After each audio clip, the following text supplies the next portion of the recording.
जिसको श्राप लगा होता है उसके पास में कोई नहीं आता। ये हमारे कर्मों का खेल है महाराज जी।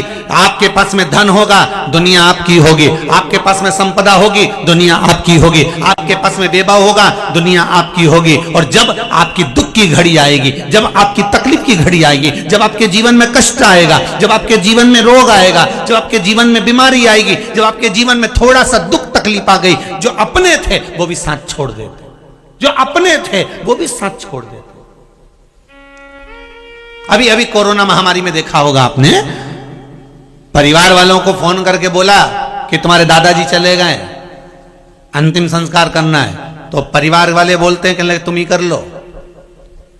अखबार में पढ़ा होगा, कहीं बेटी को फोन लगाया जा रहा है, कहीं दामाद को फोन लगाया जा रहा है, कहीं बेटे को लगाया जा रहा है, कहीं बहू को फोन लगाया जा रहा है। बाप मरा, बेटे ने अंतिम संस्कार नहीं करा, बेटा गया, पिता ने अंतिम संस्कार नहीं करा। बस घर में रोते रहे, धन समेटते रहे, और अग्नि देने वाले कोई दूसरे ही थे जो सेवा में लगे हुए थे।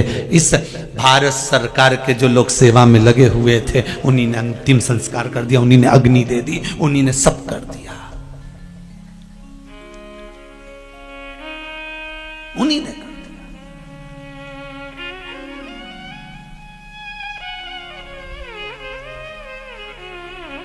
हम उनको पहचाने कहां?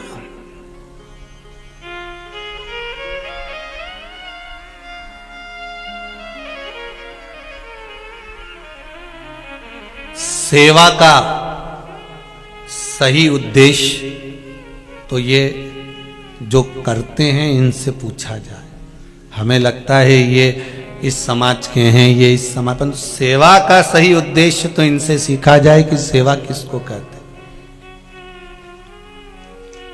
सेवा किसको कहते हैं, उनसे सीखा जाए।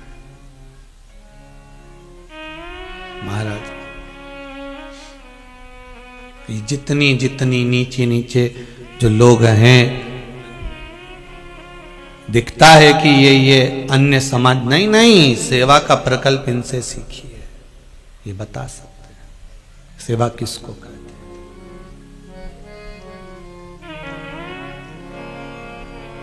महाराज, अब हनुमान जी, तूने पहचाना कैसे उस पर्वत को? हनुमान जी कहते हैं मेरे पहचानने का कारण एक ही था कि उसके पास समुद्र की लहरें नहीं आ रही थी। अच्छा समय होता है व्यक्ति का तो कोई भी करीब में आ जाता है, जब बुरा समय व्यक्ति का आता है तो अपने भी साथ छोड़कर चले जाते हैं, अपने भी साथ छोड़कर चले जाते हैं। एक पत्र में बड़ा सुंदर भाव लिखा है, जो पत्र पढ़े वो ये हैं, जो नहीं पढ़े वो रखे।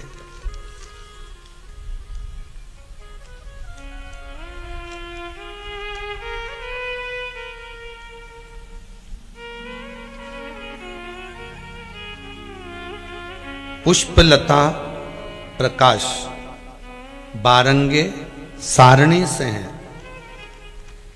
कहां बैठे हैं, जरा हाथ हिलाएंगे? आप ही हैं? दोनों हाथ ऐसे हिला दीजिए। हर हर महादेव। आपने लिखा है गुरुदेव, मेरे पति को 2 मई को कोरोना हो गया था। कोई बोले बैतूल ले जाओ, कोई बोले भोपाल ले जाओ, कोई बोले नागपुर ले जाओ। गुरुदेव, पैसा भी खूब लगाया और हर तरह से जब परिवार वालों को मालूम पड़ता चले गया, कुटुंब वालों को मालूम पड़ता चले गया, उन्होंने भी सहयोग करा। कई हंसते रहे, कई लगाते रहे, पर बाबा की ऐसी कृपा रही, शिव महापुराण की कथा सुनती रही और फिर कहीं योग ऐसा बन गया कि धीरे धीरे श्री शिवाय नमस्तुभ्यम का स्मरण करते करते आराम लगना प्रारंभ करा। डॉक्टर भी मिला और आराम लगा। अब ठीक है, बाबा की कृपा हो, विराजिए। आए हैं, बहुत बहुत साधुवाद। श्री शिवाय नमस्तुभ्यम। बैठिए बैठिए।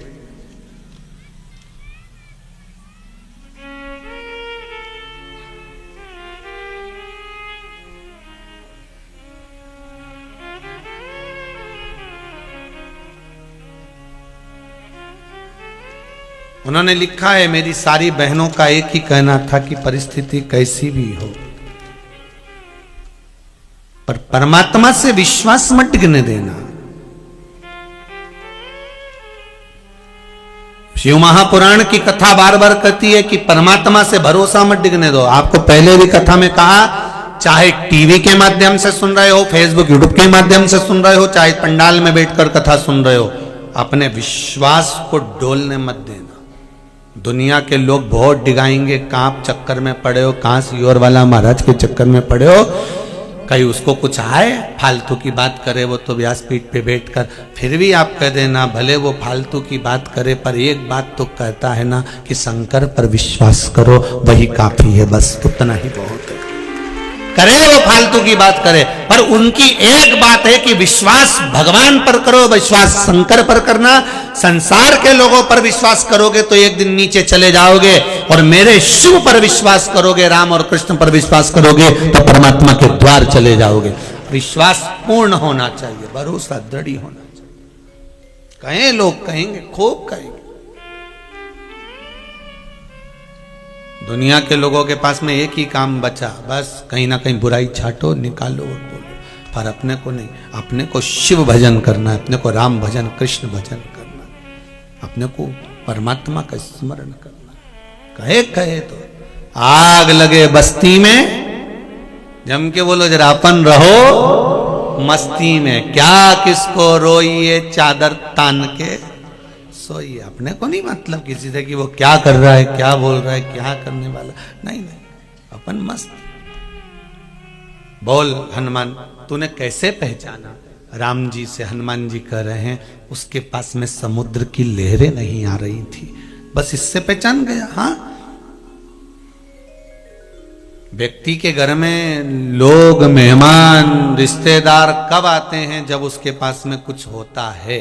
फोन भी लोगों के जब ही आते हैं जब उसके पास कुछ होता है। जब संपदा ज्यादा होती है तो दूसरे भी अपने बन जाते हैं, और जब संपदा नहीं रहती तो अपने भी पराये हो जाते हैं। तो मैंने पहचान लिया कि समुद्र की लहर उस पर्वत के पास में, उस पत्थर के पास में नहीं आ रही। समुद्र की लहर उस पर्वत के पास में, उस पत्थर के पास में नहीं आई, मैं जान गया था। फिर इसलिए मैं उस पत्थर पर चढ़ गया। राम जी ने कहा, हनुमान तुम उस पत्थर को पहचानते हो? हनुमान जी बोले, प्रभु बस यहीं तक जानता हूं कि समुद्र की लहर उसके पास नहीं पहुंची, इसलिए मैं उस पर चढ़ा हूं।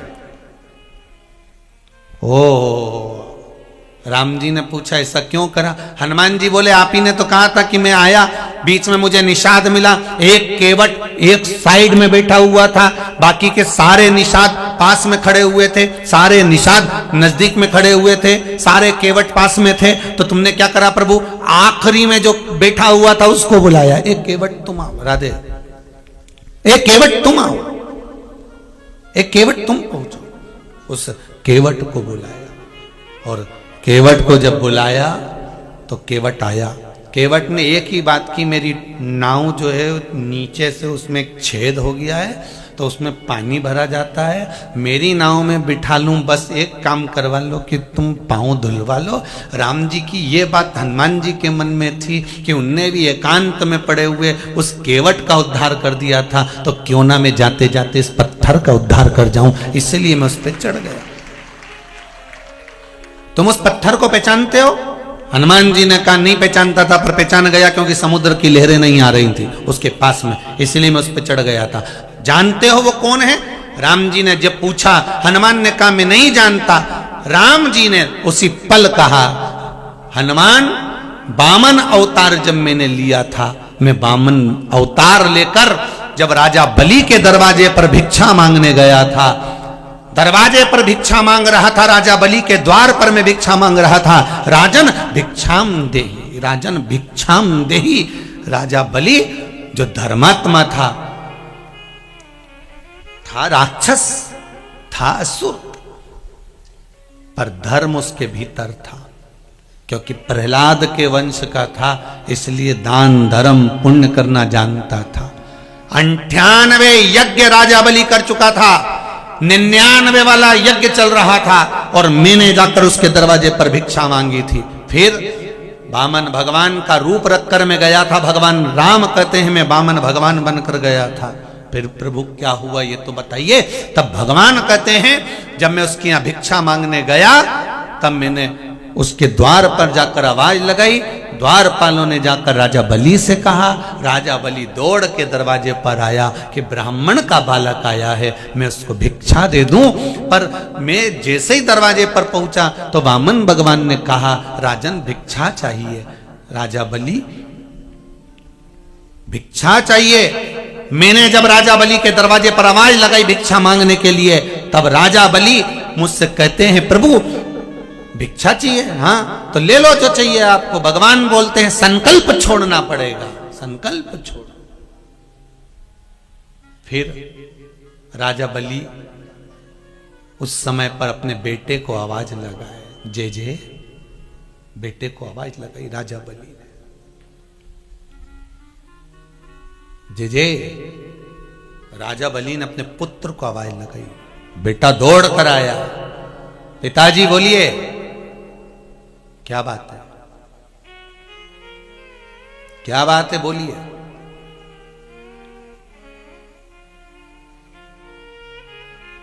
संकल्प छोड़ना है बेटा, 3 पग भूमि का दान देना है, मुझे संकल्प छोड़ना है। जा जल्दी जाकर कमंडल लेकर आ, पानी का पात्र लेकर आ। बेटा खड़ा रहा। खरगोन की कथा याद करो, उसमें एक बात कही थी, जब तक तुम्हारा शरीर चले और तुम्हारे घर में चले तब तक सारे पुण्य कर लो, दान कर लो, सत्कर्म कर लो, सब कर लो। जब तक तुम्हारा शरीर चले तीर्थ करो, दान करो, पुण्य करो। तुम्हारे घर के अंदर चले तब तक जो दान करना है, पुण्य करना है, सत्कर्म करना है कर लो। जिस दिन तुम्हारा शरीर चलना बंद हो जाएगा उस दिन कहीं तीर्थ नहीं जा पाओगे। और जिस दिन तुम्हारे घर के अंदर चलना बंद हो जाएगी उस दिन तुम कोई दान नहीं कर पाओगे, ना पुण्य कर पाओगे। जब दान करने के लिए जाओगे तो दरवाजे पे दूसरे खड़े मिलेंगे, डुकरिया किसको क्या दे रही है। तुम्हारे घर में चले जब तक दान कर लो, पुण्य कर लो, सत्कर्म कर लो, भागवत रामायण गीता शिव पुराण जो करवाना है करवा लो। तुम्हारी जब तक चले तब तक करवाओ, क्योंकि जब तुम्हारी चलना बंद हो जाएगी तो फिर तो तुम जब घर की बहुएं नहीं सुनेगी, बेटा नहीं सुनेगा, परिवार के लोग नहीं सुनेंगे, बेटी नहीं सुने, दामाद नहीं सुने, पोता पोती नहीं सुने, तो तुम कौन सा दान कर सकती हो, तुम कौन सी कथा करवा सकती हो, तुम कौन सा धर्म कर सकती हो, तुम कौन सा पुण्य कर सकते हो।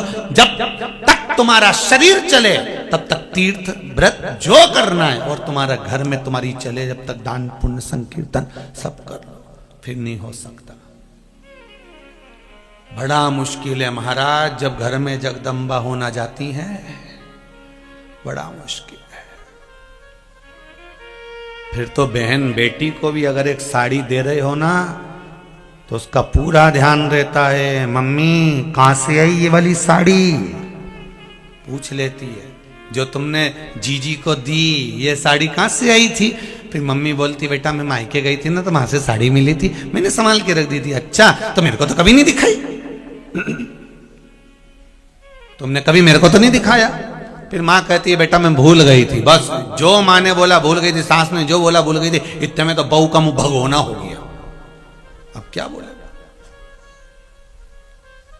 तुरंत 8 दिन तक तो ऐसी फूली बाई जैसी फिरे, भगोना जैसा मुंह लेके, ना बात करे ना चित करे, ना बोले ना चाले। एक दिन पति ने पूछ लिया क्यों हुआ क्या, तू रोटी वोटी नहीं खा रही, चुप चुप रह रही है, क्या बात है। और ऐसे समय पर मेरा पतियों से निवेदन है जब ये जगदम्बा फूली बाई बन जाए तो तुम काहे को पूछो, कौन ने कहा तुमसे कि पूछो तुम इससे। पर ये पूछे उससे, तू ये बता कि तू भोजन नहीं कर रही है, तुम्हारी मम्मी है ना इतनी बेकार है ना, क्या करा उनने, जीजी को साड़ी दे दी निकाल के, साड़ी हाँ, और मेरे को दिखाई तक नहीं। हो पति ने मन में सोचा तेरे पास कमी है, अलमारी तो भरी है, जैसी मां वैसा बेटा। तुम कभी मेरा पक्ष नहीं ले सकते।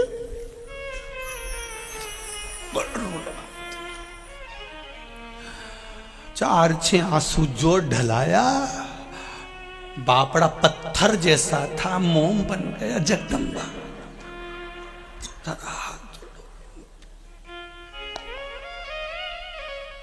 इतना में तो वो बोली मैं जा रही माए के ओर। इका होश उड़ी गया कि वापिस आएगी कि नहीं आएगी। अरे तू तो नरियल फोड़ जा, नरियल जाओ कहीं। अब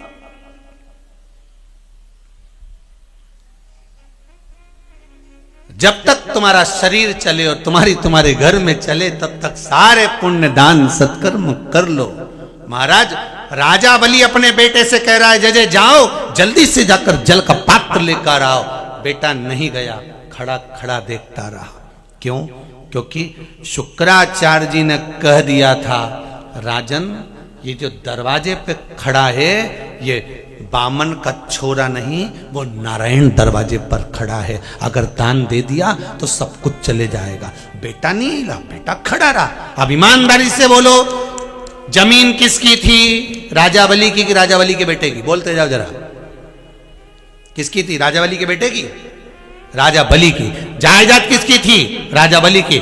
दौलत किसकी थी? राजा बलि की। सत्ता किसकी थी? राजा बलि की। राजा कौन था? राजा बलि। पर बेटे से कह रहा जल्दी जा और कमंडल का जल लेकर आ, मुझे संकल्प छोड़ना है। बेटा नहीं गया, बेटा गया ही नहीं। थोड़ी देर बाद राजा बलि ने जब 2-4 बार कहा जाओ जल्दी जाओ, मुझे संकल्प छोड़ना है। कई बार हमने देखा है बूढ़ी बूढ़ी माताएं अपने बच्चे से कहती है बेटा 500 रुपए दे दे, मुझे देना है। हाँ दे दूंगा, अभी देता हूँ, थोड़ी देर रुको तो सही। फिर माँ कहती है बहू तू दे दे रही, 500 रुपए दे दे, मेरे को देना है, मेरे को 500 रुपए दे दे। बहू मांगे माँ मांगे बेटे से मांगे, नहीं दिया। माँ 2-4 बार जब लग्गा पकड़े तब बेटा झंझोड़ के लो दे दो जाओ, तब बेटा देता है। तब माँ दान कर पाती है, तब माँ की भी आंख में जल भर जाता है। पूरी जायदाद मेरी, मेरे पति की मुझे पेंशन मिल रही है। मेरा पति चले गया, उसने कभी देने से मना नहीं करा, उसकी पेंशन में से मांग रही हूं और वो भी देने में बेटा कहता 500 नहीं दे पाता, 500 नहीं दे पाता, मेरे पति की पेंशन मिल रही है। अरे तुम रोज हर महीने निकाल के ला रहे हो, उसमें से 500 रुपए नहीं दे सकते, तो भी झंझोड़ कर देता है। लो ये पकड़ो 500 रुपया, ये पकड़ो 500 रुपया, लो दे दो। और मालूम पड़े 3-4 दिन तक बेटे का मुंह फुला दिया वो 500 रुपए के चक्कर। इसलिए बेचारी बूढ़ी माँ देना ही पसंद नहीं करती। ठीक है जो हुआ ठीक। तो राजा बलि जब राजा था, राजा बलि की जब सत्ता थी, इतना प्रतापी राजा बलि था, अपने बेटे से कहता जाओ जल्दी से और मुझे दान करना है, जाकर कमंडल लेकर आओ। राजा बलि का पुत्र बहुत बार कहा नहीं गया, 8-10 बार कहा, तब राजा बलि का पुत्र गया, अंदर गया, निकलकर बाहर नहीं आया। 3 घंटे तक बामन भगवान राजा बलि के दरवाजे पर खड़े होकर आवाज लगाते रहे, राजन भिक्षाम देहि। राजा बलि कहता है मेरा बेटा गया है, अभी लेकर आता होगा जल, मैं संकल्प छोड़ूंगा। मेरा पुत्र गया है, अभी जल लेकर आएगा, मैं दे दूंगा। यही त्रिनेत्र शिव महापुराण की कथा है, जिसका एक नेत्र कहीं से लेकर सम्मुख तक आए। जाओ मेरा बेटा गया है, अभी लाएगा तब मैं दूंगा, अभी मेरा बेटा गया लाएगा।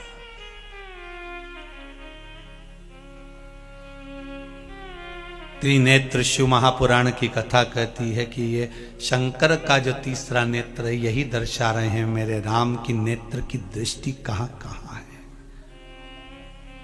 कहां कहां। जाओ बेटा नहीं आया। बामन भगवान ने कहा राजन काल करे सो आज कर, आज करे सो कल में प्रलय होएगी, दान करेगा करो। राजन समय निकल रहा है, तुम दान करो राजन, दान करो, करो दान। और आपसे एक बात कहें, अच्छा लगे तो स्वीकार करना। आप अगर कुछ दान नहीं दे सकते, आप कुछ दान नहीं कर सकते, तो एक निवेदन जरूर है कि एक लोटा पानी का दान शंकर के मंदिर में शिव पर चढ़ाकर रोज कर दिया करो। बहुत जरूरी नहीं कि आप बहुत दोगे तभी आपका नाम होगा। आप तो ये शंकर को चाहिए ही क्या, एक बेल पत्रम करुणा सागर शिव। पहले भी निवेदन कर, आज फिर करते हैं। कुछ दान बने ना बने, कुछ पुण्य बने ना बने, एक लोटा जल शिव जी को समर्पित कर दो। कितना जल? जम के बोलिए जरा। एक लोटा पानी, एक जल का पात्र भरकर, कलश भरकर भगवान को समर्पित करो। एक लोटा पात्र जल का बहुत है। हर हर महा, एक लोटा जल बहुत है शिव। भगवान कभी नहीं कहते कि मुझे बहुत सारा चाहिए। भगवान तो कहते हैं थोड़ा दो पर विश्वास से दो, थोड़ा दो पर विश्वास से दो। और विश्वास किसको कहते हैं, ये देखिए कितना सुंदर भाव इस पत्र के अंतर्गत लिखा है। सरोज गुप्ता छिंदवाड़ा पतालेश्वर से आई हैं, कहीं हैं? हों तो हाथ हिलाएं खड़े होकर। सरोज गुप्ता,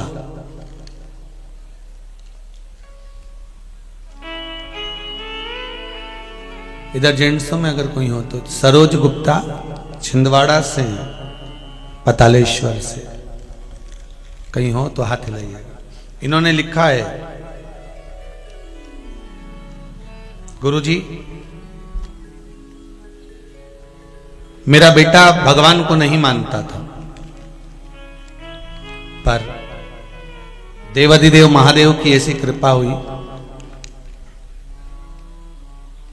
जहां भी बैठी हूं सरोजी गुप्ता, तो उन्होंने लिखा है गुरुदेव कि मेरा बेटा शिवजी को नहीं मानता था, पर मैंने उसको कहकर उसकी नौकरी के लिए 5 पशुपति व्रत करवाए और बाबा की ऐसी कृपा हुई कि 5 व्रत पूर्ण होने के 15 दिन ही निकले थे और मेरे बेटे का बैंक में जॉब लग गया। ये पतालेश्वर में विश्वास अगर पक्का है, भरोसा अगर दृढ़ है, विश्वास दृढ़ है, भरोसा पक्का है, विश्वास अगर दृढ़ है, तो शिव मिला है, शंकर मिलता है। एक ये हमारे जजमान भाई बैठे हुए हैं, श्री विजय जी बोंडे एवं सोनम जी बोंडे, लोटस सिटी छिंदवाड़ा से हैं। ये आप ही हैं? हाँ, जजमान परिवार रहे हैं। पूर्व में कथा भी आपने ऑनलाइन कराई है, बहुत बहुत साधुवाद था। आपने लिखा है, गुरुदेव जब से शिव महापुराण की कथा करवाकर हम लोग आए हैं, बाबा की ऐसी कृपा रही है। टीवी पर कथा सुनते थे, मन में आ गया था शिव महापुराण की कथा करवाने का, बाबा ने करुणा करी और एक कथा गंगा शिव महापुराण की कथा बाबा ने ऑनलाइन करवाई। उसमें बाबा की ऐसी कृपा हुई, गुरुदेव हम कथा करवा कर आए, 14 साल से एक प्रोजेक्ट पर काम कर रहे थे, पर वो हो नहीं पा रहा था और बाबा की ऐसी कृपा हो गई कि जो काम अटका हुआ था प्रोजेक्ट का, वो वापस बाबा ने चालू करवा दिया और शीघ्र ही पूर्ण होने जा रहा है। ये शिव की कृपा है। बहुत बहुत साधुवाद था। विराजिए, विराजिए। बहुत बहुत साधुवाद था। बाबा की कृपा, करुणा। शिव कृपा करे तो क्यों ना हो। फिर वही वाली बात आ गई, तेरी कृपा बिना नहीं ले एक भी अणु, लेते हैं श्वास तेरी कृपा से तनु तनु। हे गंगाधार मुक्ति द्वार ओमकार तू, बोले ओमकार तू। आयो शरण तिहारी शंभो तार तार तू। मेरा शिव है उदार, एक लोटा पानी, एक पुष्प, एक बेलपत्र से मेरा शंकर राजी हो जाते, मेरे शिव ओघड़दानी राजी हो जाते, मात्र एक बेलपत्र से। और बेलपत्र भी कहीं नहीं लेने जाना तुमको, अगर नहीं मिले शंकर की उठाई, धोके वापिस शंकर पे चढ़ाई। और किसी देवता के साथ ऐसा होता है? राम जी के मंदिर जाओ, कन्हैया जी के मंदिर जाओ, देवी जी के मंदिर जाओ, उनका सामान उठा के उन्हीं को चढ़ा दो, पंडित जी चिल्ला देंगे पागल हो गई क्या? भगवान के मंदिर का सामान उठा के वापस भगवान को चढ़ा रही है। पर शंकर जी के मंदिर की बेलपत्र उठाकर धोकर वापस चढ़ाओगे, पंडित जी कभी नहीं चिल्लाएंगे, पंडित जी कभी कुछ नहीं बोलेंगे, बड़े खुश होंगे, हाँ हाँ चढ़ने दो। शंकर जी भी ऐसे खुश रहते। शिव जी से पूछा जाए कि लोग इतने चतुर हो गए, कोई बेलपत्र नहीं लाता, शंकर जी बोले भले नहीं लाए, मेरे पास पड़ी तो है, वो उठा के चढ़ा दो, करूंगा भी क्या, चढ़ी चढ़ाई चढ़ा दो, तुम तुम्हारा क्या जाए, तुम तो चढ़ा।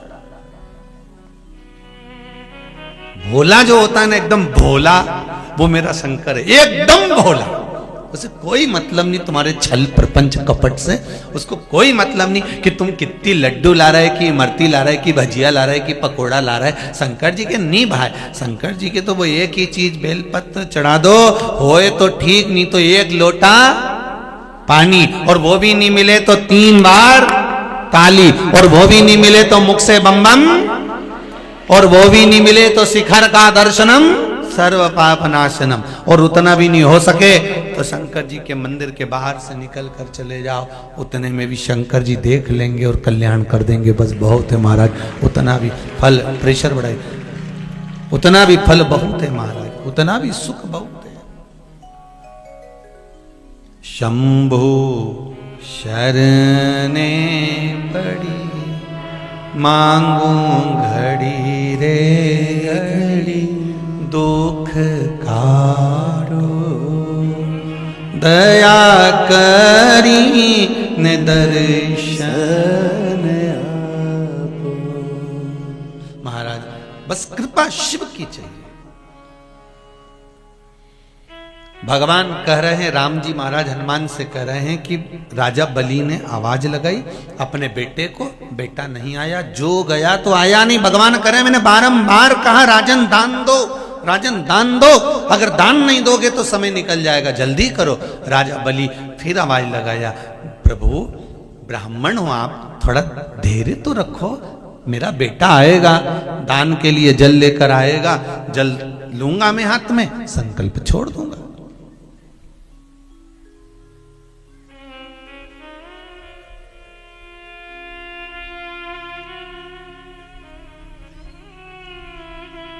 हमको तो ऐसा लग रहा है कि इस कथा में ऐसा भगवान वर्णन करे हैं कि ये उस समय का बेटा नहीं होगा, ये इस समय का ही बेटा होगा। आज के जमाने में भी बच्चों से कह दो बेटा कथा में छोड़िया छोड़िया।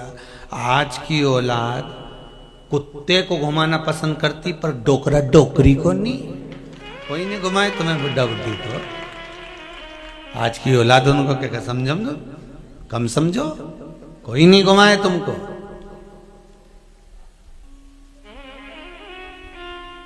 वो तो बाबा की कृपा है, तो आनंद है महाराज, वो चला रहा है। और भगवान से आप भी कहते रहना, जितनी जीजीओन बैठी और भाई लोग बैठे हैं, भगवान से प्रार्थना करते रहना, भगवान हमारे शरीर को ऐसा बनाकर रखना कि हम चलते फिरते तेरे धाम पहुंच जाएं। पलंग पे मत पटक दीजो दादा, कोई नहीं करेगा सेवा। आज का जमाना बड़ा विचित्र है, इसलिए और आप सबसे निवेदन है, बुढ़ापा सुधारना है तो राम नाम, कृष्ण नाम, शिव नाम भजन अपने साथ में रखना। थोड़ा सा थोड़ा थोड़ा थोड़ा अपने पास संजो कर रखो, अंतिम समय में काम आएगा। अंतिम समय राम नाम, कृष्ण नाम, शिव नाम।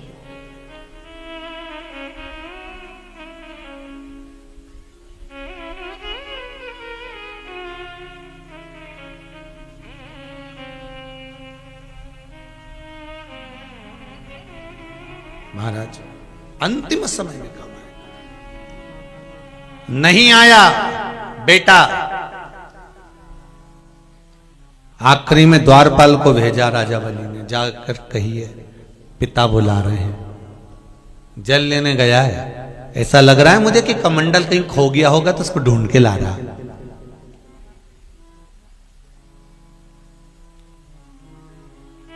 मुझे ऐसा लगता है कि वो ढूंढ के कमंडल ढूंढने गया हो। लोगों की आदत रहती है शादी में, बारात में जब नाचते हैं ना तो जेब में से गड्डी निकालेंगे 10-10, 50-50 की, ये लो। और जो गड्डी निकाल निकाल के डीजे पे, बैंड पर, बाजे में, शादी में उड़ाते हैं, उन्हीं को पूजन करने कहीं बिठा दो तो पड़ोसी से कहते हैं खुले पैसे हैं क्या। उन्हीं को अगर कहीं पूजन करने बिठा दो तो वो खुले पैसे ढूंढते हैं, खुले पैसे नहीं मिलते, उनको खुले पैसे प्राप्त नहीं होते। सही है कि गलत है? ईमानदारी से बोलना, सही है कि गलत है? यूं तो वो पैसा यूं उड़ाया, और जरा सा नाचा उन्हें उड़ाया, फिर नाचा उन्हें फिर उड़ाया, और जब कहीं पूजन करने बैठा तो जेब में से कलदार निकालेगा एक एक का। क्यों रे, नाच रहा था तुम्हारा 10 का उड़ा रहा था, और पूजन करने बैठा 1 रुपया खुला चढ़ा दे। भगवान से कहा गया प्रभु नाचने में तो इतना खर्च करा और दान में 1 रुपया। भगवान बोले हिसाब में जुड़ जाएगा, तू टेंशन मत ले। पार्वती से शिव जी बोले तू चिंता मत कर, जितना इसने नाचने में खर्च करा है इसके परिवार वाले इसको भी खूब नचाएंगे टोकरे को, तू काय चिंता करे, कर दे। भजन में खर्च करा होता, कोई ब्राह्मण पूजन कराने बैठा, कोई ब्राह्मण ने पूजन कराने का प्रयास करा और ये खुले पैसे जेब में देख रहा, और वहां नाच रहे थे, डिस्को कर रहे थे, वहां बैंड बाजे पे नाच रहे थे, तो वहां 10-10 के नोट की गड्डियां उड़ाई, 50 के नोट की गड्डी उड़ाई। और जहां दान धर्म का नंबर आया, ब्राह्मण ने कहा यहां दक्षिणा चढ़ाना है, मैं खुला पैसा लेके बैठ गया एक। और फिर पंडित जी ने कहा 1 रुपया, पत्रम पुष्पम।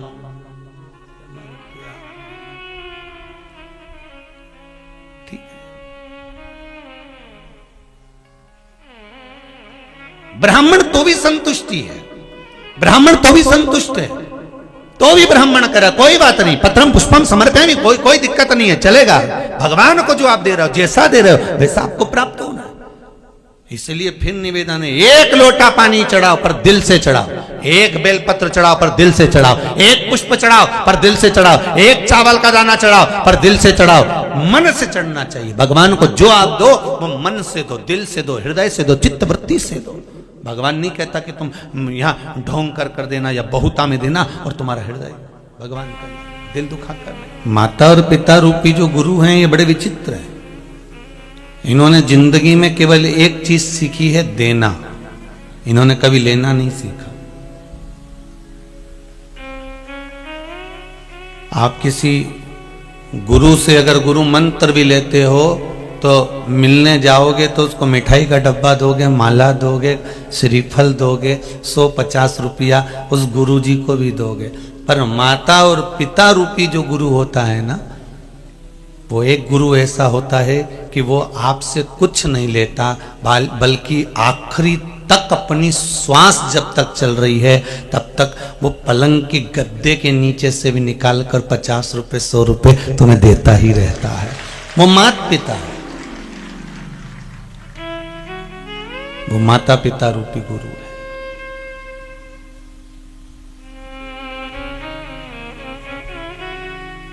कितनी भी बूढ़ी हो गई मां, जैसे गौ माता भले दूध देना बंद कर दे पर गोबर तो दे रही है ना, गौमूत्र तो प्रदान कर रही है ना, वो आपका कल्याण तो कर रही है ना, भले वो बूढ़ी हो गई।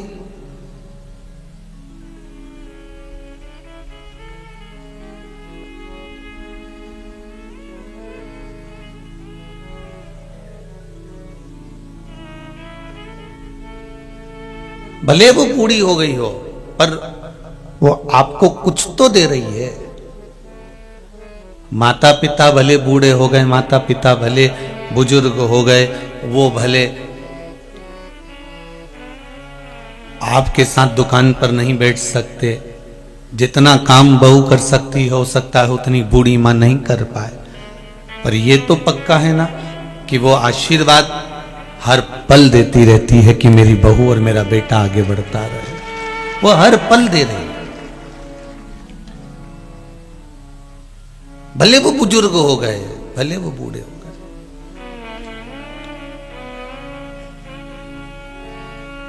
चार गुरु होते हैं। पहला गुरु है मां, दूसरा गुरु है पिता, तीसरा गुरु है शिक्षक, चौथा गुरु है सतगुरु। चार गुरु होते हैं, माता, पिता, शिक्षक और सतगुरु। इन चार गुरुओं में पहले नंबर का गुरु है मां, जो बेटे को सतमार्ग की ओर लेकर जाती है। दूसरे नंबर का गुरु है पिता, जो बेटे को उसकी मंजिल तक पहुंचाने का प्रयास करता है। और तीसरे नंबर का गुरु है शिक्षक, जो उसको पढ़ाकर उस तक पहुंचाना चाहता है, उसकी दृष्टि को बहुत आगे तक लेकर जाना चाहता है। और चौथे नंबर का गुरु है सतगुरु, जो उसको ज्ञान उपदेश देकर परमात्मा से मिलन का मार्ग निश्चित करता है। पर इन चार गुरुओं में जो दो गुरु हैं वो हैं माता और पिता। इनको आपसे कुछ नहीं चाहिए। अगर आप टीचर से कोचिंग लेने जाएंगे तो वहां तो आपको पैसा 200-500 रुपए देना पड़ेगा।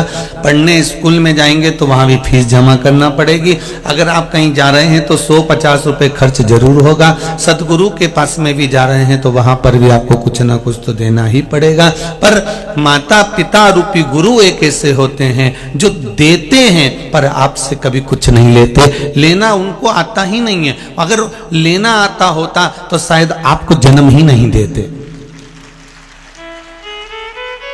अगर उनको लेना आता होता तो वो आपको जन्म नहीं देते। आपको जन्म देने का कारण ही केवल इतना है कि मुझे इनको देना है, मुझे इसको देना है।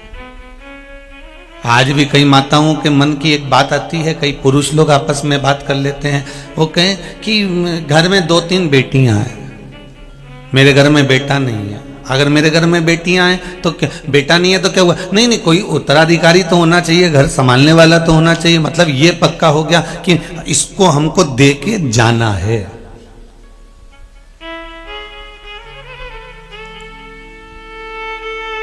हमें इसको देना है कुछ।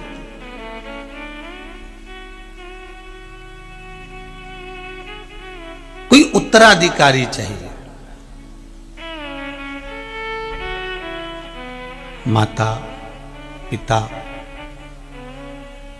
वो गुरु हैं जिन्होंने जीवन में केवल देना सीखा है, केवल देना।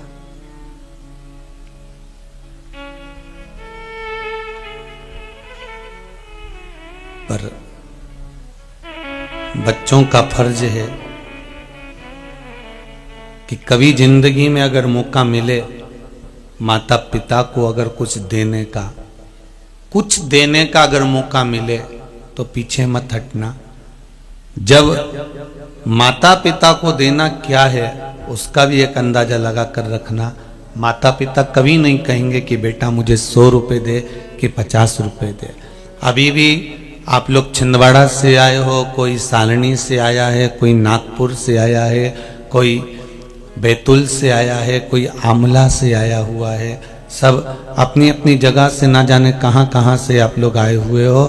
तो आप में से कितने लोग हैं जिन्होंने अपने बच्चों से पैसे मांगे होंगे कि मुझे जाना है जरा 100 रुपए दे? कोई ने नहीं मांगा होगा। मांगा किसी ने? जम के तो बोलो, नहीं मांगा ना। पर आपके बच्चे या आपकी बहू मायके जाती है, आपकी बहू अगर मायके जा रही होती है तो उसको 100 रुपए 50 रुपए हाथ में कौन पकड़ाता है? अरे बोलो तो सही, तुम ही देते हो ना कि ये बेटा 100 रुपए रख ले, ये बच्चों को 50 रुपए रख ले, ये बेटी जा रही है तो बेटी को दे दिया, बहू जा रही है तो बहू को दे दिया।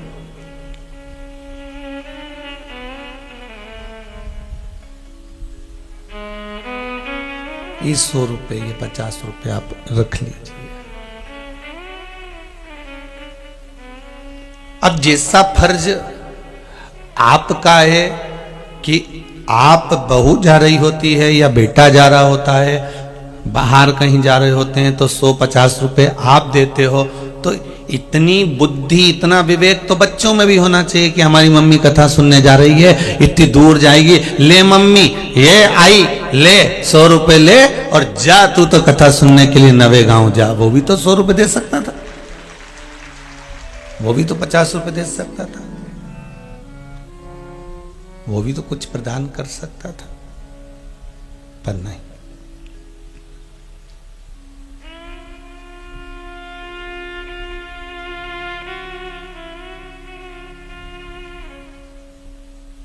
रामायण किस किसने सुनी है? जरा हाथ ऊंचा करो। सबने सुनी है? रख लो, धर लो हाथ वापिस नीचे।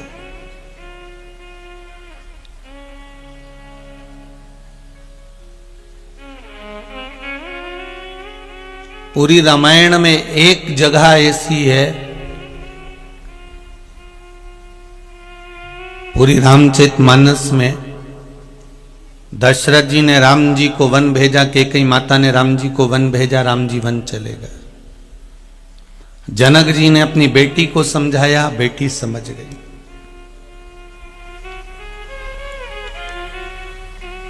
उर्मिला मांडवी शुद्धकीर्ति को माता कौशल्या जी ने समझाया, कौशल्या समझ गई। मांडवी उर्मिला शुद्धकीर्ति समझ गई। श्री हनुमान जी महाराज को स्वयं माता अंजना समझाती हैं, कैसरी बाबा समझाते हैं, श्री हनुमान जी महाराज समझ जाते हैं।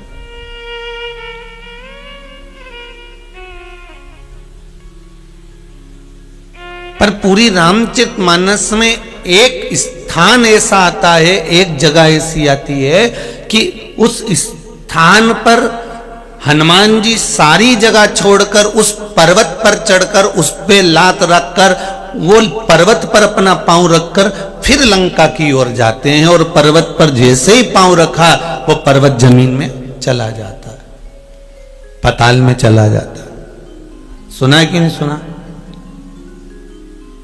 जिस पर्वत पर हनुमान जी ने अपना चरण रखा, जिस पर्वत पर हनुमान जी ने अपना पांव रखा, जिस शिला पर हनुमान जी ने अपना पांव रखा, वो पर्वत पांव रखते से ही पाताल में चला गया और हनुमान जी उड़कर सीधे पहुंच गए लंका की ओर। और बीच में हनुमान जी के लिए सुरसा भी आई, विश्राम के लिए व्यवस्था भी करी गई, सब कुछ करा गया। पर हनुमान जी सबकी परीक्षा में पास होते होते होते होते लंका पहुंच गए। हनुमान जी लंका पहुंच गए। पर कभी आपने विचार करा कि जीवन में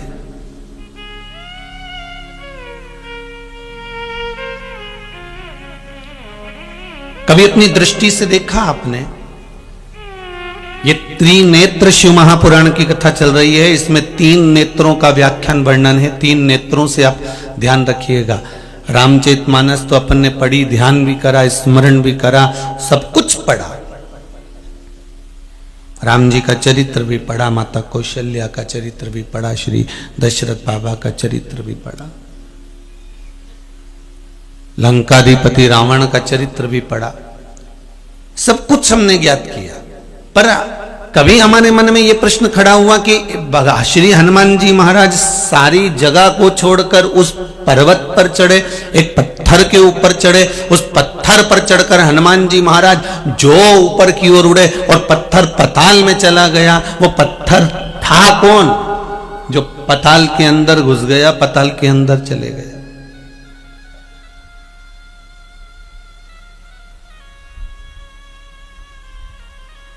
मेरे भगवान कृष्ण जिस जिस वृक्ष के ऊपर चढ़े, जिस जिस डाली पर बैठे, उस डाली का भी वर्णन हमारे शास्त्रों में है। मेरे राम जी महाराज जिस जिस आश्रम में पहुंचे, जिस जिस जगह पर पहुंचे, उस आश्रम का वर्णन हमारे शास्त्रों में है। पर हनुमान जी महाराज के मार्ग में चलते चलते सुरसा मिली, उसका वर्णन था।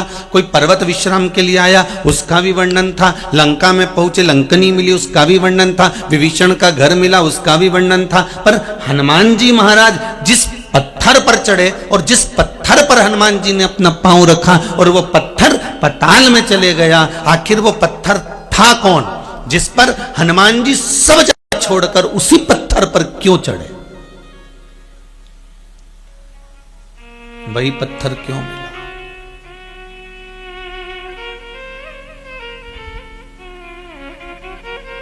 पत्थर वही प्राप्त क्यों हुआ? और कोई दूसरा पत्थर हनुमान जी को क्यों नहीं मिला ऊपर चढ़ने के लिए? मिल जाता, पर नहीं।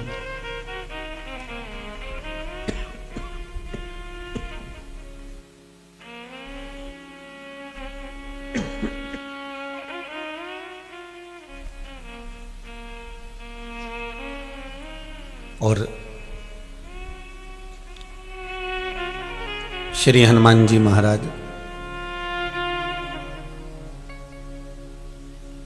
जब वापिस लौट कर आए,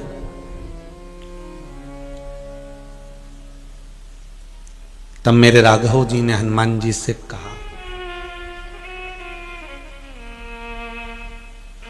जानकी जी मिली? जी प्रभु। कुछ निशानी लाए हो? जी प्रभु। चूड़ामणि दे दी।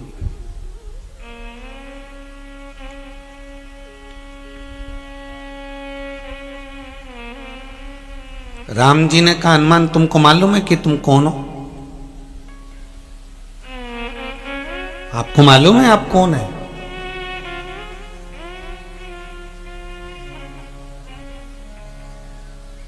आपसे कोई पूछे कि आपका पता क्या है, आपका एड्रेस क्या है,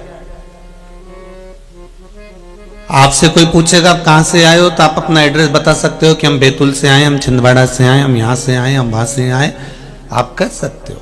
और अगर आप यहीं नवे गांव से भी आए हो तो आप कह दोगे मेरा इस वार्ड में इस जगह पर मेरा घर है, घर का नंबर 15 है और मेरा एड्रेस ये है। तो कोई आपसे कह दे ये तो आपके घर का एड्रेस है, आपका एड्रेस बताओ कि आप कहाँ रहते हो। तो उसने फिर कहा कि मेरी दुकान पे रहता हूं, तो दुकान का एड्रेस है, तुम्हारा एड्रेस कहाँ है, तुम कहाँ रहते हो।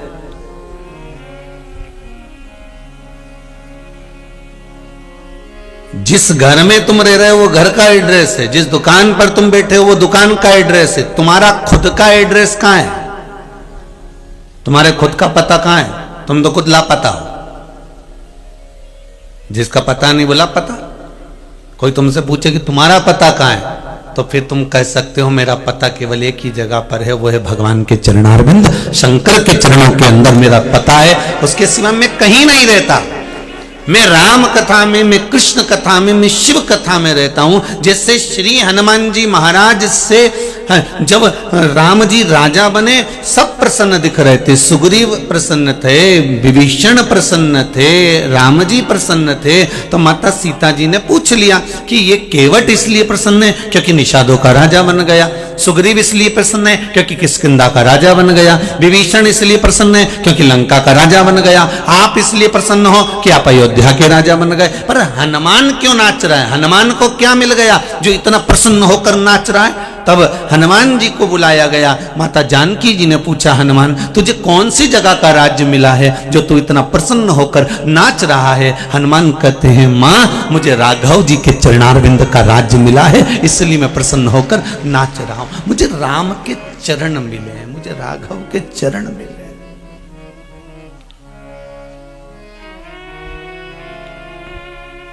पवन तनय संकट हरण मूर्ति रूप, राम लखन सीता सहित हृदय बसहु सुरभूप। मुझे राघव जी के चरण प्राप्त हो गए, मुझे राम जी के चरण मिल गए। ये मुझे जो राज्य मिला है ये कोई साधारण नहीं है। कोई आपसे कहे कि आपका पता क्या है, तो घर का पता नहीं देना है हमको, दुकान का पता नहीं देना है हमको, हमारा खुद का पता दीजिए कि हम कहाँ हैं। आज इतनी इतनी दूर से ये माताएं, छिंदवाड़ा से कोई 60 किलोमीटर, कोई 80 किलोमीटर, कोई 200 किलोमीटर, कोई 150 किलोमीटर, इतनी कड़कड़ाती हुई ठंड में माताएं बैग ले लेकर आई हुई हैं। कोई स्कूल में ठहरी हैं, कोई पंडाल में सो रही हैं, कोई भाई लोग कहीं पड़े हुए हैं। तो इनसे पूछा जाए तुम क्या मिला तुमको, जो तुम लोग अपना अपना गांव छोड़कर, अपना अपना नगर छोड़कर, अपना अपना शहर छोड़कर, अपना अपना क्षेत्र छोड़कर ये नवे गांव में आकर रह रहे हो 7 दिन के लिए। तो इनसे पूछा जाए तो एक बात जरूर कहेंगे कि हमारा ठिकाना, हमारा मन, हमारी चित्त, हमारी वृत्ति और हमारा दिल शंकर के चरणों में लग गया, इसलिए अब न ठंड दिखती है न गर्मी दिखती है। हमारा तो केवल मन परमात्मा तक लग गया, हमारा चित्त परमात्मा तक पहुंच गया। 2 बजे आने के लिए 9 बजे घर से निकले होगे, कितनी जल्दी घर का भोजन बनाया होगा, करा होगा, और किसी ने तो नी भी करा होगा, तो डब्बे में बांध कर टिफिन में 4 पराठे रख कर और चले आ रहे, और तो भी कह रहे तू चल रही क्या, तू चल रही क्या, और 2-4 के बिठा बिठू के पहुंच गए।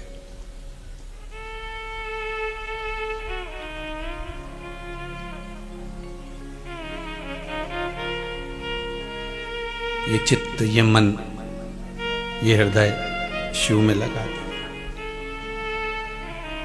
सीताराम सरकार ने पूछा, राम जी पूछ रहे, क्यों रे हनुमान, कुछ निशानी लाया है?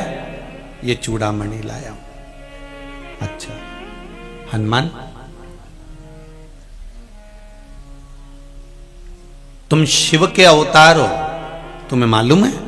हनुमान जी ने कहा, प्रभु आपको नहीं मालूम कि आप नारायण के अवतार हो? आप नारायण के अवतार हो, मैं शिव का अवतार हूं, और ना मैं आपके बिना रह सकता हूं, ना आप मेरे बिना रह सकते हो, इसलिए मेरा अवतार हुआ है, और इसीलिए आपका भी अवतार हुआ है। जी। राम जी ने कहा, हनुमान पूर्व के लेन देन मिटाने के लिए हमारे अवतार हुए हैं।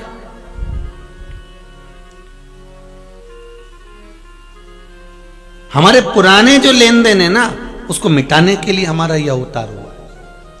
और आपका जो जन्म हुआ है ना भाई, चाहे हमारा हो चाहे आपका हो, चाहे संसार सागर में जितने आस्था टीवी पर कथा सुन रहे हो, जितने फेसबुक यूट्यूब पर श्रवण कर रहे हो, जितने पंडाल में सुन रहे हो, जितने माइक द्वारा सुन रहे हो, ध्यान से सुनना, आपका और हमारा जन्म पूर्व के कुछ लेन देन मिटाने के लिए हुआ है। कोई साधारण हुआ है क्या?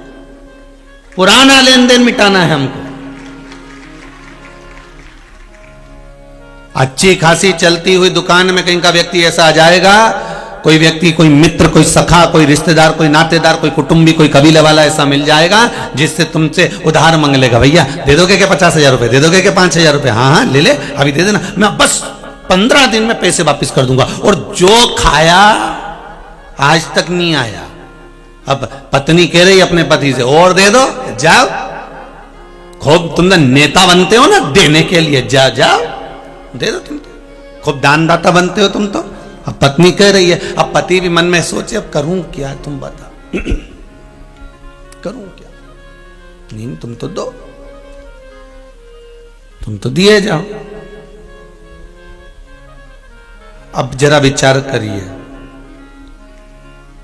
पैसा तुम्हारा, धन तुम्हारा, संपदा तुम्हारी, और लेके भाग गया दूसरा, चले गया दूसरा लेकर। अब तुम गुस्सा भी करो, फोन भी करो, मोबाइल भी करो, उसके घर भी जाओ तो भी नहीं मिले, ना दे, तो विचार करोगे अब क्या करें, अपना तो खा गया वो, भगवान जाने कौन था।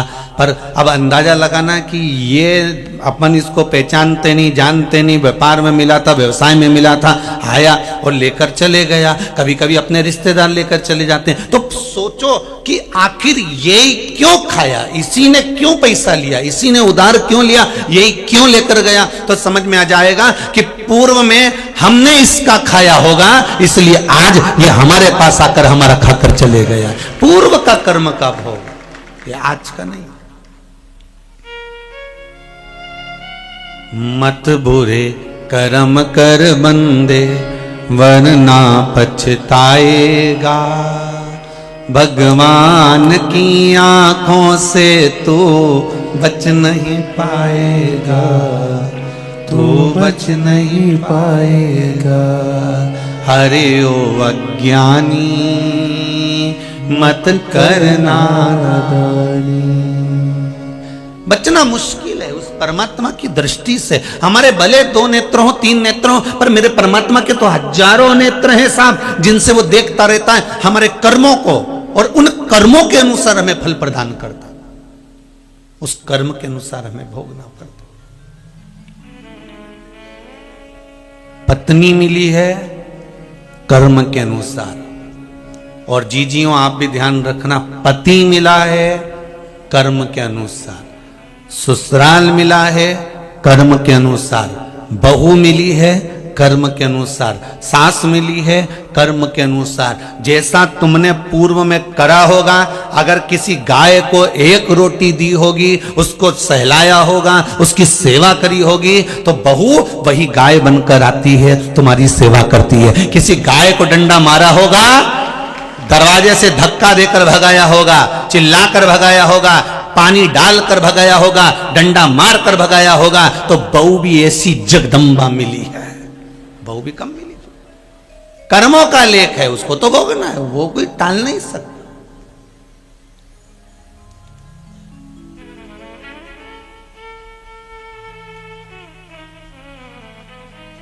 तुम अकेले कमा रहे हो और तुम्हारे सारे भाई खा रहे हैं, तुम अकेले दुकान चला रहे हो और तुम्हारा पूरा परिवार बैठकर खा रहा है, तो रोना मती। पत्नी कहेगी तुम्हारा भाई तो कुछ करता ही नहीं है, वो भी तो घर में कुछ खर्चा करे, तुम्हारे रिश्तेदारों ने आते हैं वो बैठ जाते हैं, तुम्हें सब करना पड़ता, तुम ही दुकान संभालो, तुम ही यही करो, तो उनको भी तो कुछ करने दो, उनको भी तो कमा कर लाने दो, उनको भी तो खर्चा करने दो। तो अपनी पत्नी को समझा देना कि ये आज का नहीं है, पुराना है, पहले इन्हीं के घर में मैंने खाया था, इसलिए भगवान ने इनको ऐशो और आराम की जिंदगी दी है कि तुम मत कमाओ, मैं कमा कमा कर खिलाऊंगा। ये भाग्य में लिखा है, इसलिए खिलाना पड़ेगा, करना पड़ेगा, देना पड़ेगा, कहीं ना कहीं से इनका बोझा उठाना पड़ेगा। ये कर्म का खेल है, कोई दूसरा नहीं।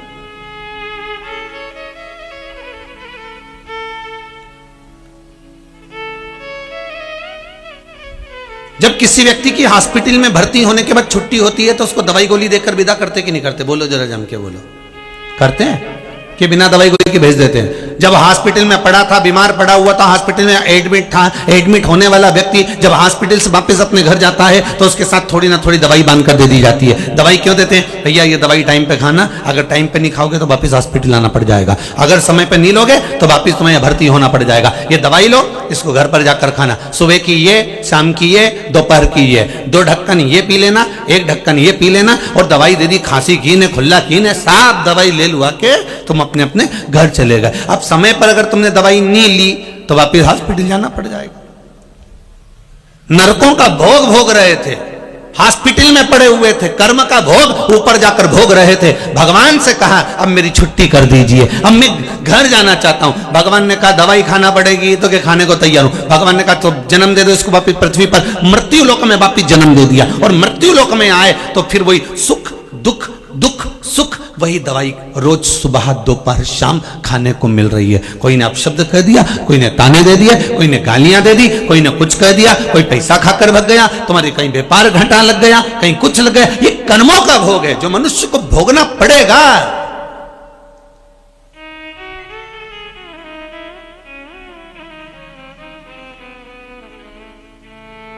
कोई दूसरा नहीं भोगने वाला, इसको हमें भोगना है, हमारा कर्म का दंड हमें भोगना। इसलिए बार बार कहते हैं कि कुछ कर्म ऐसा करके जाना जिंदगी में। महाराज एक सेठ जी मर गए और बहुत करोड़पति सेठ जी मर के ऊपर गए, और ऊपर जाते सी बैकुंठ का दरवाजा बजाया, जैसे कुंडी बजाई तो इतने में द्वारपाल बाहर निकला। क्या है, कौन है तुम? तो क्या तुम्हें नहीं मालूम, हम नगर के सेठ हैं। ओहो, हम गांव के सेठ हैं।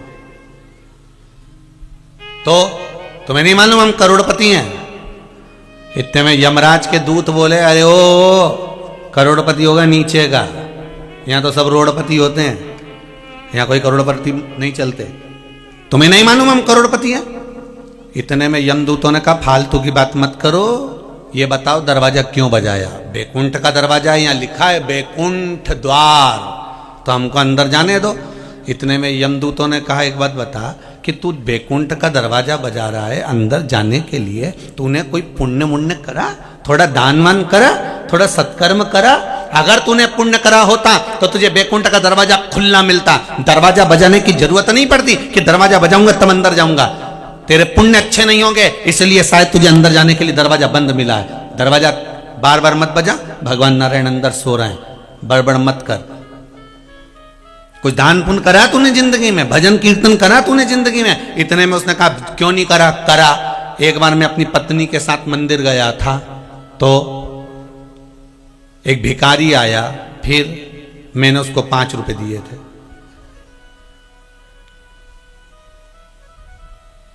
यमराज के दूतों ने दूसरे दूत से कहा कि लिख ले रहे इसके 5 रुपए लिख। इन्हें 5 रुपए दिए थे। और एक बार मैं कहीं जा रहा था दूसरे गांव, मेरी गाड़ी के सामने एक लड़का आ गया, एक्सीडेंट हो गया, गिर गया, मैंने उसकी दवाई के लिए 300 रुपए दिए थे। अच्छा, यमदूतों ने एक दूसरे से कहा लिख ले 305। देखो 300 तो उसको दिए, 5 रुपए वहां दिए, कितने हो गए रे? बोलते जाओ जरा। 305। और बोल। एक बार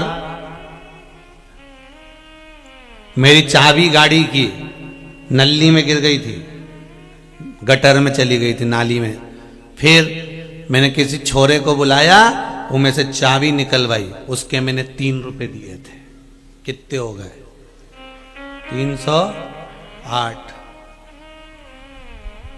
ठीक है, और बोल।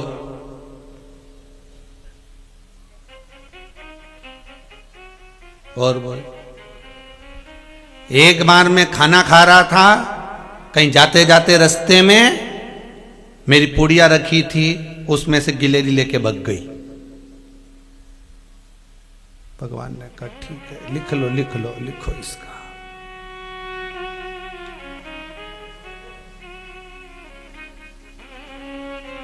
अब तो जाने दो अंदर। यमदूतों ने एक जो लिख रहा था ना, तो दूसरे यमदूत ने उससे कहा एक काम करो, एक भजिए की पुड़िया और 308 रुपए इसको दो, नीचे नरक में पटक दो, फेंको इसको नरक में। एक भजिए की पुड़िया दो जो गिलेरी ने खाई थी, और 308 रुपए इसके जो लगे थे इसने दिए थे, तो हमने दान दिए। इतने में भगवान यमदूत बोले दान नहीं दिए, तूने धर्म करा कहां है? ये धन के बल पर अगर तुम सोचो कि मुझे बैकुंठ मिल जाए, तो ईमानदारी की बात है जी जियो, पैसे के बल पर कभी बैकुंठ नहीं मिल सकता। बैकुंठ तो केवल भगवान की कथा श्रवण कर कर प्राप्त हो सकता। ना राम नाम लीनो तूने भरी जवानी में, तू डूब के मर जा रे चुल्लू भर पानी में, तू डूब के मर जा रे चुल्लू भर पानी में। ना तूने राम नाम लिया, ना कृष्ण नाम लिया, ना शिव नाम लिया, ना भजन किया, ना कीर्तन किया, ना स्मरण करा, ना भगवान की भक्ति को धारण करा, ना तू भगवत भजन में बैठा, ना तूने भगवत स्मरण किया, ना भगवत नाम जपा, फिर आखिर तू भगवान की भक्ति में एक क्षण नहीं डूबा और सोचे कि मैंने 5 रुपए मंदिर में, तो मंदिर के दरवाजे पर 5 रुपए दिए, उसका हिसाब जोड़ो। तो चित्रगुप्त महाराज ने कहा काय का हिसाब जोड़ो? मंदिर के अंदर पत्नी दर्शन करने गई थी तो गाड़ी के चक्कर में बाहर बैठा हुआ था, जब पार्किंग वाला आया तो उसने पैसे मांगे, उसने मांगे थे 10 रुपए, तूने गाड़ी बढ़ा ली आगे और एक नरियल वाले की दुकान के सामने गाड़ी लगा ली, और दुकान के सामने गाड़ी लगा कर बोला हमने तो नरियल खरीदना है इसलिए गाड़ी खरीदी, इसलिए तूने 5 रुपए दिए। 10 रुपए बचाने के चक्कर में तूने 5 रुपए दिए। कंजूसड़ा, और यहां बोलता है कि मैंने 5 रुपए का दान करा।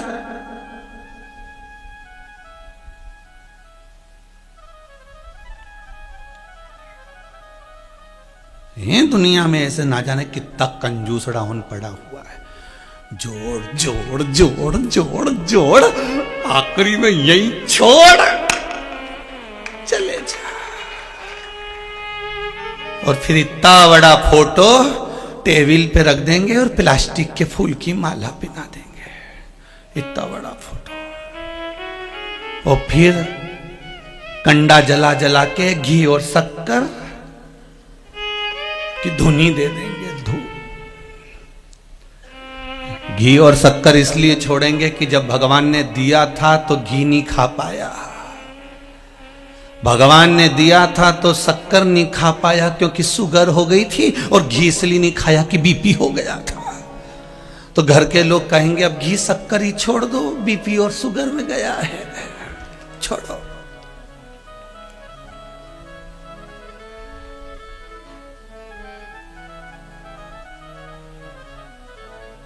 जीवन यूं ही चले गया।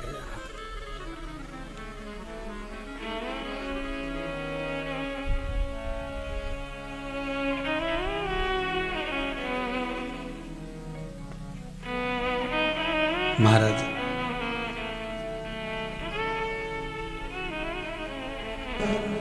वो कहे, यमदूतों ने कहा इसके 308 रुपए और एक भजिए की पुड़िया दे दो इसको, और इसको नरक भेज दो।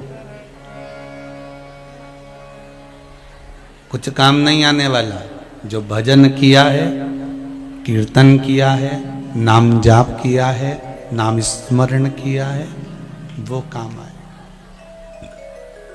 उसके सिवा कुछ भी नहीं।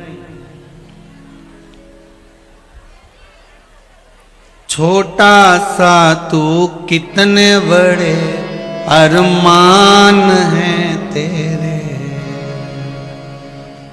मट्टी का तू सोने जैसा मान है तेरे।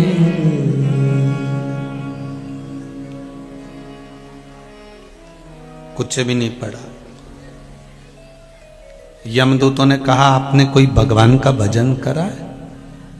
तो सेठ जी बोले, करोड़पति सेठ बोला, भजन करता तो कमाई कौन करता। अभी अभी नवेगांव वालों से कह दिया जाए कि साहब कथा हो रही है और आपके गांव में कथा हो रही है, तो आप कथा में नहीं जा रहे। अरे फिर दुकान पे कौन बैठेगा। मुल्ला नसबुद्दीन 90 साल का पलंग पे पड़ा था, अंतिम सांसें चल रही थी, डॉक्टर ने कह दिया मरने वाला है। 4 बेटे मुल्ला नसबुद्दीन के, 4, अंतिम सांस चल रही है। पत्नी से पति बोला मुल्ला नसबुद्दीन, क्यों मेरा पहला बेटा कहां है? अरे वो डॉक्टर को छोड़ने गया है। तुम तो ईश्वर को याद करो, उस परमात्मा को, तुम्हारी अंतिम सांसें चल रही है, तुम उस भगवान को याद करो, चुपचाप पड़े रहो, ईश्वर को याद करो। मुल्ला नसबुद्दीन थोड़ी देर बाद तक पड़ा रिया, एकदम जागता हुआ, मेरा दूसरा बेटा कहां है? अरे वो दवाई लेने गया है, तुम सोते क्यों नहीं हो? भगवान को याद करते क्यों नहीं? ईश्वर को याद करते क्यों नहीं हो? फिर सोया, थोड़ी देर बाद फिर जागा, मेरा तीसरा बेटा कहां है? अरे सब्जी खत्म हो गई थी तो सब्जी लेने गया है बाजार, तुम ईश्वर को याद क्यों नहीं करते? उस भगवान को याद क्यों नहीं करते? थोड़ी देर फिर सोया, थोड़ी देर बाद फिर जागा, मेरा चौथा बेटा कहां है? अरे वो तुम्हारे पांव दबा रहा है।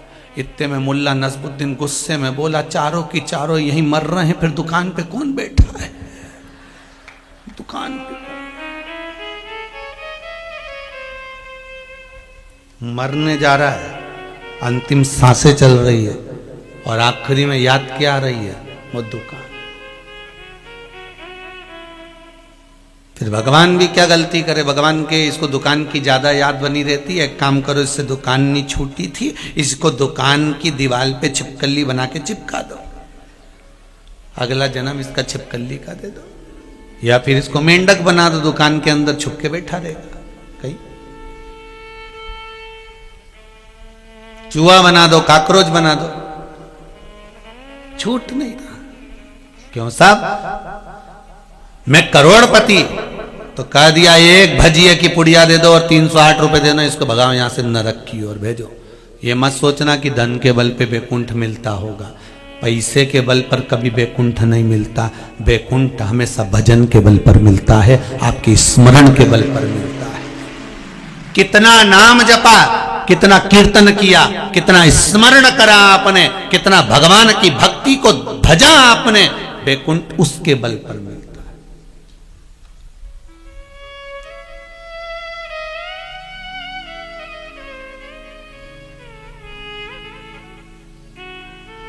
बैकुंठ उसके बल पर। अभी भी कुछ नहीं बिगड़ा, आप सबसे निवेदन है, मौका है भगवान के भजन का।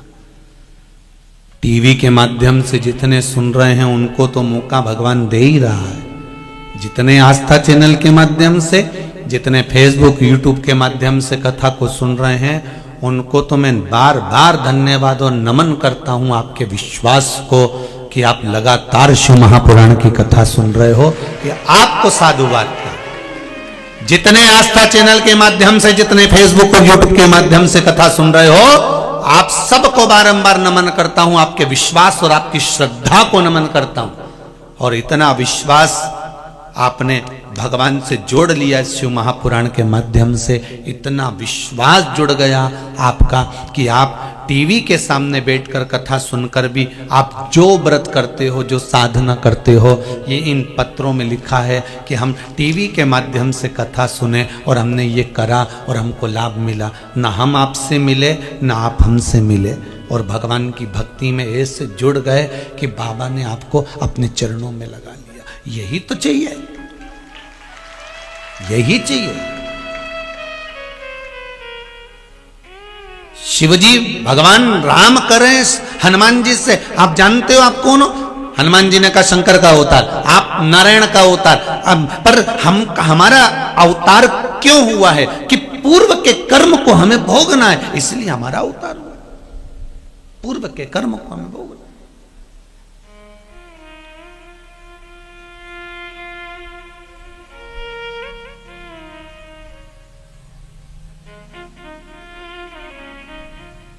कोई पूर्व का कर्म ऐसा होगा जिसके कारणवश हमारा जन्म ऐसा हुआ, पूर्व का कर्म होगा। फिर निवेदन है, अच्छा करते चलिए अपनी जिंदगी में, कुछ अच्छा करने का प्रयास करो। केवल ये मत सोचना कि मैंने बहुत सारा दान दे दिया, मैंने बहुत सारा धन दे दिया तो मैं बैकुंठ जाने का अधिकारी हो गया। शिव महापुराण की कथा कहती है कि बैकुंठ जाने का अधिकारी वही हो पाता है जो भगवान का नाम लेता हो, कीर्तन करता हो, स्मरण करता हो, कहीं किसी गरीबड़े की, कहीं किसी दुखी की, कोई की सहायता करता हो। किसी के जीवन में कोई दुख आ गया, तकलीफ आ गई, आपके पास में भगवान ने धन दिया, प्रयास करना कि उसके चेहरे पर थोड़ी सी स्माइल आ जाए, थोड़ी सी प्रसन्नता उसके चेहरे पर आ जाए।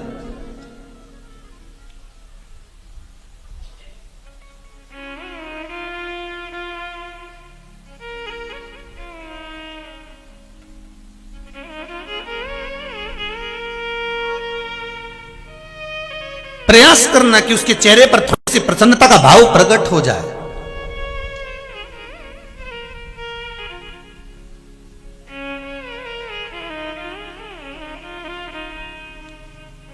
प्रयास करो कि अगर किसी दुखी के चेहरे पर प्रसन्नता ला दी तो हो सकता है किसी मंदिर में दीप जलाने के बराबर हो जाए।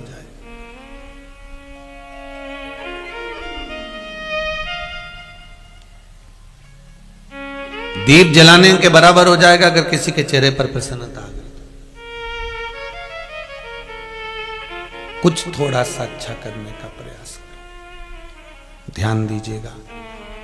भगवान राम ने कहा, हनुमान एक बात कहना चाहूंगा, ये जितने नदी, तालाब, सरोवर, बावड़ी, वृक्ष, लता, पत्र, पत्थर, ये सब पूर्व समय के कर्म का भोग भोग रहे हैं, इसीलिए ये पत्थर बन गए।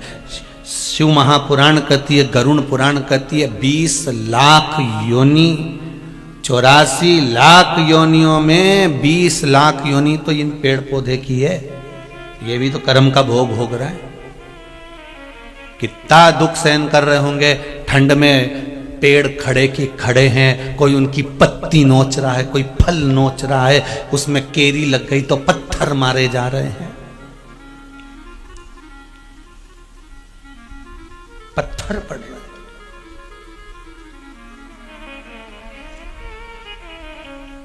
आप सोचते होंगे कि जो फलदार पेड़ होते हैं कितने अच्छे होते हैं, पर उन फलदार पेड़ से पूछा जाए कि 84 लाख योनियों में 20 लाख योनि जो वृक्ष की है, उस वृक्ष की योनि में भी घास की योनि अच्छी, दुर्वा की योनि अच्छी, कहीं लता और डाली की योनि अच्छी, पर उस वृक्ष वाली योनि में भी फल वाले वृक्ष की योनि ठीक नहीं है।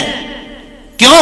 क्योंकि बेर का पेड़ बन गया, बेर लग गए, लोग डंडा लेके आ गए, जो झोड़ना चालू करा, ऐसा मारा, कोई पत्थर मारे, कोई डंडा मारे और बेर नीचे झड़े, बच्चे खाए खुश हो जाए। केरी के पेड़, आम के पेड़ पे जो पत्थर मारा, इमली के पेड़ में जो पत्थर मारा, उस वृक्ष से तो पूछो कि कितना भोगना पड़ रहा है उसको। उस वृक्ष से तो पूछा जाए कि उसको कितना भुगतना पड़ रहा है। जिस पर पत्थर पड़ रहे हो, डंडे पड़ रहे हो और उसको झड़ाया जा रहा हो, गिराया जा रहा हो, उससे पूछो कितना भोगना पड़ता है। राम जी महाराज हनुमान जी से कह रहे हैं, ये सारे जितने बने, ये सब कर्म के दंड के कारण बने हैं। सुनो हनुमान, तुम लंका गए थे तो तुम्हें कुछ स्मरण रहा है कि नहीं रहा? हनुमान जी कहते, प्रभु आप ही की आज्ञा थी। जब आपने मुद्रिका निकाल कर दी, राम नाम लिखी मुद्रिका मुझे मिल गई, उस मुद्रिका को मैंने मुख में रख लिया, क्योंकि राम नाम अगर जिह्वा पर है, मुख में है, तो ऐसा कोई काम नहीं जो पूरा नहीं हो सकता। इसलिए मैंने उसको मुख में रखा, मैंने राम मुख में रखा। फिर हनुमान जी कहते हैं, मैं लंका जाते समय सब जगह देख लिया और देखने के बाद मुझे एक पत्थर दिखाई दिया, शिला दिखाई दी, मैं उस पे चढ़ गया। तो राम जी ने पूछा, तूने उस पत्थर को पहचाना कैसे कि इसी पे चढ़ना था?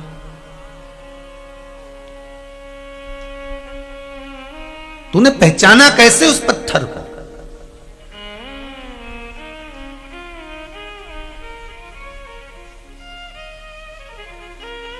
देखो, राम कथा बहुत विस्तार है और राम जी की कथा बांचने वाले इसको बड़े रोचकता से बांचते हैं, बड़े विस्तार से बांचते हैं।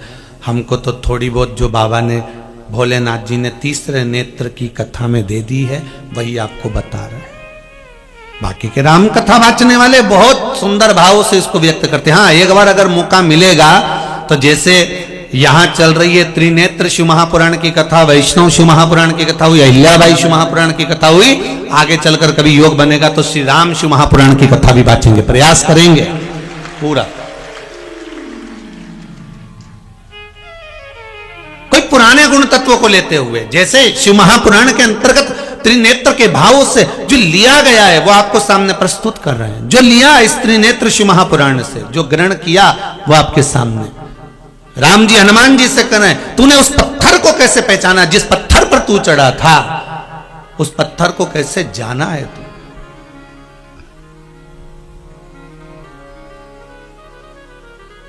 कैसे पहचाना? हनुमान जी ने कहा, जो मुख में राम था, केवल मुख में राम नहीं था, ये मुद्रिका जो राम नाम की मुख में थी, अगर राम हमारे जिह्वा पर है तो ये 3.5 करोड़ रोम छिद्र में राम समाहित है। बस वही राम ने बता दिया कि इस पत्थर पर चढ़ना है तो पत्थर के पास तू गया? हाँ। फिर क्या हुआ? हनुमान जी बोले, उस पत्थर के पास जाकर मैंने क्या देखा कि जो पत्थर पड़ा हुआ था, जो शिला पड़ी हुई थी, जो पर्वत पड़ा हुआ था, सब जगह पर समुद्र की लहरें बढ़ बढ़कर झोंटा दे रही थी। समुद्र की लहरें अपनी उछालें दे रही थी, पर केवल एक पत्थर ऐसा था, उस पर समुद्र की लहर नहीं पड़ पा रही थी। उस पे समुद्र की लहर नहीं जा रही थी। जैसे प्रभु हनुमान जी ने कहा, जैसे आप माता अहिल्या के दरवाजे पर गए थे और मां अहिल्या जो पत्थर की